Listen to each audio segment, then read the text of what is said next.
Ladies and gentlemen, today we have a special treat. This is a 2022 Subaru BRZ Premium, which is the lower trim from Subaru. Nice naming scheme. And this might look familiar to you because it's lifted. It's got some white wheels, rally ready. It's the one and only Chris Amos, the TOPher in the flesh. And he's letting us review his car. So, Chris, do you mind telling us a little bit about this car? What have you done to it? Not as much as you would think, but some things. The most obvious, wheels and tires. We have Braid Fullrace A wheels in 16x7, and we have Falken Wildpeak AT trail tires, which is kind of a more highway-oriented all-terrain with still a lot of capability in the mud, dirt, sand, a little bit of snow capability. And those are 205 STR-600, which is an inch larger in diameter than the stock sizing. So that accounts for ½ inch of lift, and then I have a 1.5 inch lift kit from Anderson Design Fabrication, which accounts for suspension geometry. So the stock geometry is pretty much maintained up front and out back in the rear, and then there are rear subframe spacers in the back so that you don't have to swap out for camber toe arms. You can just use all the stock components. So it's 2 inches higher total for 7 inches of ground clearance, about the same as an Audi Q3, and that gets me through the dirt, through some rallycross, through some winter driving in Michigan. And you've been doing a lot of rallycross. There are some awesome videos of Chris tearing it up. Yeah, check out the latest. We did the most recent dirt rally shakedown in this, and it was just incredible. And I didn't build this to go off-roading. I built this to go on dirt, and it does it so well. Looks like a riot, man. Yeah. Link to that video down in the description. Powertrain, shorter final drive from a 2020 BRZ. So that's the 4.3 diff instead of the 410 that came in the stock. I removed the charcoal filter, extra plus 10 horsepower, dyno verified. And I have a pedal commander for more linear throttle response and just kind of better drivability. Axle back exhaust from MRT. This is the Street Touring. You can barely tell it's louder than stock, but it sounds really good on the outside, and it's a little bit deeper at low revs. DBA 4000 front rotors for when I tracked it. That kind of gets rid of all my brake fade. But we're back on stock pads because I burned up my other pads. I should consider these because I've been having some issues with my front rotors and deposits and warping. These are from awesome. Track days. Yeah, these are fantastic. How much do they go for? They're a little bit more expensive, but they're well worth it because they get rid of all fade and they last a long time, and you just need them up front. You don't need all four corners. Right. So, let's take it for a spin, yeah? Let's do it. Hop in. I like riding faster because I get a totally different perspective from this car. So much softer on the driver's seat. This is such a surreal experience because you're one of the people that inspired me to start my POV channel, and now here I am. Not only are we hanging out, I'm driving your car. Yeah, the thing I like about this setup right now is that it's so comfortable, and our roads in Michigan are so rough. Like, they're so bad right now. I always joke that the drive to the rallycross is worse than the actual rallycross event itself. And it's the case. Like, some of these highways, some of these streets, the maintenance is just insane. So I don't feel like I'm really abusing this car that much, and I'm trying to keep it within its original parameters somewhat, but Dirtfish Rally BRZs were definitely the inspiration for this, and I always kind of wanted to do a rally safari build on these cars, and this is just better than I thought it was going to be. Awesome. I mean, it looks great, and the way that you've been driving it, it's, for me at least, it makes me reconsider how I see these vehicles and be like, maybe I should do some rallycross. This looks like way too much fun to pass up. It's awesome. The only place I've been disappointed with this car really has been on track. It just needs more power, needs more brake, needs better cooling, and I don't really have to worry about any of that on dirt. So in terms of the suspension, is it essentially just lifted? Or That's it. Stock suspension, lift, 1.6 degrees of negative camber up front. That's it. So this isn't actually softer than stock, it just raised up higher. It's just raised up. Interesting. It feels a little bit softer just because, like, maybe there's a little bit less weight on sway bars, for example, or it's the geometry train changed slightly just because it's higher up, but it feels like a little bit floatier over larger bumps.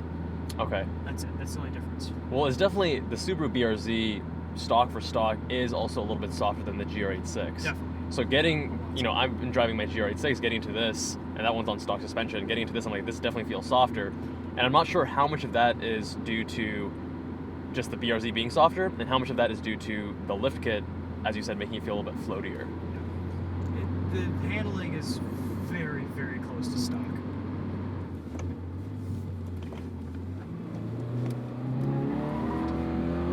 This is like, you can tell that it has a slightly higher center of gravity now. Yes. You can feel that on the turn, and I see what you're saying about it feeling a little floaty. There's a little bit more of a very subtle delay, and I think that's the floatiness, right? A little subtle delay in the actual motion. Yep. Whereas with my GR86, it's very just like snappy. I shouldn't say snappy, but snappier than this. And part of that is just the alternating tires too. Right. You Okay. throw a set of RE71 RSs and it's pretty darn sharp. The Pilot Sport All Season 4s that I've been running and a lot of the tarmac rallycrosses, this car handles awesome. So it's just kind of, a lot of it is tire choice. These are 16s as well. It's interesting. There's no gear indicator. The gauge cluster. Oh, I did turn that off. It kind of annoys me. So, Oh, I see. Yeah, the gauge clusters are different from GR86 to BRZ. Yeah. So as an example, the oil temp, you guys don't get an actual digit. You just get this bar still. Yeah, which kind of sucks. I'd rather have the digit. Oh, 100%, especially on track. That's when you really need it. The cool thing is you can take like bumps at speed. Like you can take these rail tracks flat out. No concerns. I was like slowing down because I'm Yeah. used to. Floor it. You're right. You're right. That was. Going through a dusty, dirty parking lot. Floor it. One of the things I love about this platform is how cheap it is. And I was telling Chris this the other day that I found so much more joy from my FRS and now my 8.6 when I realized that these are cheap cars that I don't have to baby. Whereas if you get a car that's really stretching your budget, and it may be faster, it may be more powerful, it may be styled in a way that really speaks to you, but then if you have to worry about it, it actually reduces some of the enjoyment and the pleasure. And with this, you're really taking that ethos and taking it to an extreme to be like, hey, I already want to rag on this car. Let me make it a rally version so I can push it even harder. Everywhere. Everywhere. Yeah. I love that.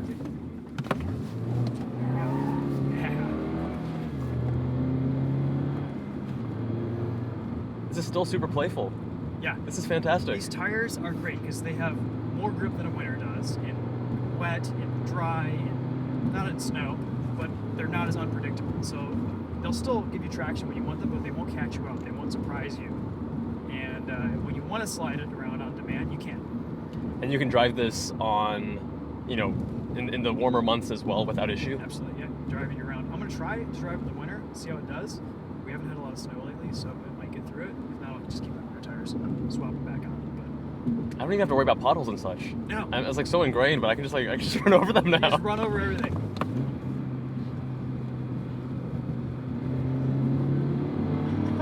Just soaks it all up.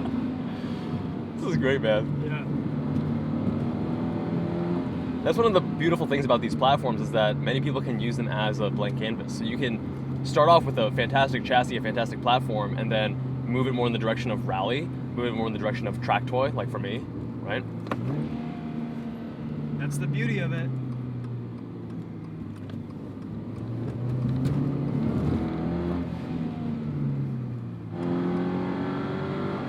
What do you think about the shorter gearing?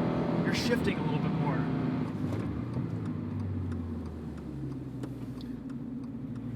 So in terms of the shorter gearing, can you tell me like a speed? So at 70 miles an hour, if you're in 6th gear, can you tell me what the RPM difference is? It's like 150 RPM. It's very minimal. Okay, and is that because you're offsetting the larger diameter tires with the shorter gearing so that it kind of balances each other out? It kind of balances each other out, but the speedo, it'll still read like 2nd gear tops out of like 56 now instead of 59 or 60. So there's a little bit, it's like a 5% difference. Okay, it's subtle.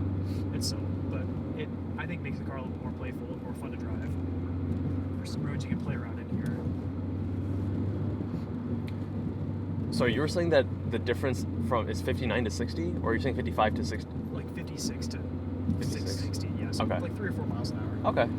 So yeah, it's essentially encouraging you to shift a little bit more frequently. Yes. Yep. Now, if you were on stock wheel size, do you know what the difference would be then if you didn't have the larger wheels? Well, so I'm going by speedo. The speedo is not really going to change much. The GPS speed will change. Right. With these tires, so it still feels a little bit shorter and snappier, even though this is a 4% larger tire on a 5% shorter diff.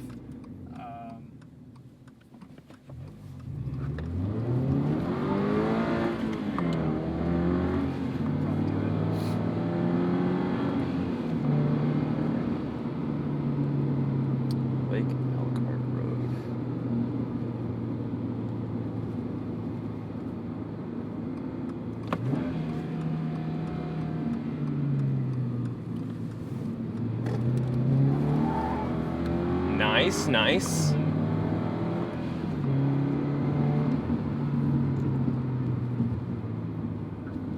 So there's the shorter gearing, there's the suspension, there's the tires. I guess I'm wondering what else changes the driving experience here. I mean, not much. The big difference for handling balance was the negative camber in front. That really made the front end stop pushing. Did you do the camber bolts? Yeah. It still has the same BRZ playful DNA. Yeah. It hasn't changed much. I mean, there's a slight floatiness to it. It feels a little bit more. I mean, it feels that in that direction of just rally, higher up, higher center of gravity. It feels softer. It's too bad we don't have any really dirt roads around here. Everything's paved. It rides so well on dirt at speed. This is a comfy car. You could daily this. Yeah. You could totally daily this. Yeah. No, the idea is to daily is like making this nice and comfortable to daily in Michigan, and the goal is achieved. I always joked like you need a Raptor to just drive around comfortably in Michigan, and this is the closest thing that I've been able to get to. Love it. Love it. I feel like the shorter gearing is more subtle than I expected. Yeah, it is. It definitely is. So this is from the previous generation? Yes. Okay. Yep. It just swapped in pretty, just Yeah, direct swap. Rally burrs in its natural habitat.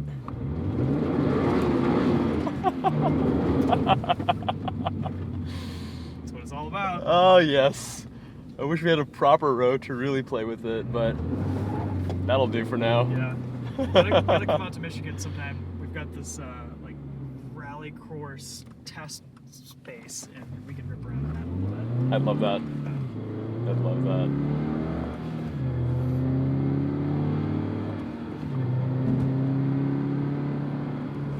Yeah, I guess it does. The shorter gearing does encourage you to shift a little bit more frequently, I'm noticing. Because like right there on that pull, bam, bam, bam, bam. I'm not trying to redline it. It's enjoyable. Because this is such a good transmission, you want something that encourages you to use it more frequently. Yeah, absolutely. It's not one of those sloppy transmissions that you're like, oh, I guess I have to. So yeah, it's just a joy to use. Awesome. Chris, thanks so much for letting me drive your car. Hey, my pleasure. This is awesome. This is fun. If you haven't already, I mean, you guys, if you're watching my channel, you most certainly know about Chris's. TheTopher, linked below. Thanks for watching, my friends. Subscribe if you haven't already. Much love, and I'll see you guys in the next one.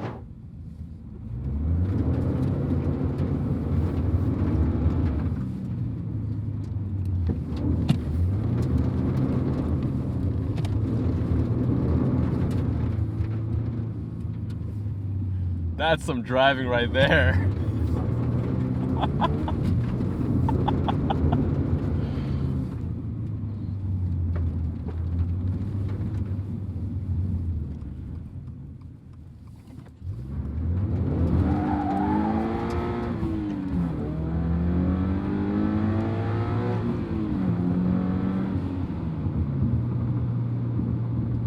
Man, the smoothness of those, even those handbrake pulls, just beautiful, man. Brilliant driving. Big reason why I bought this car was because it has a handbrake. Yeah, for real. I really like about the new Mustang Dark Horse. Drift brake. Even though it's like technically an electronic handbrake, but it's a handbrake action. Save the handbrakes. Save the handbrakes. Age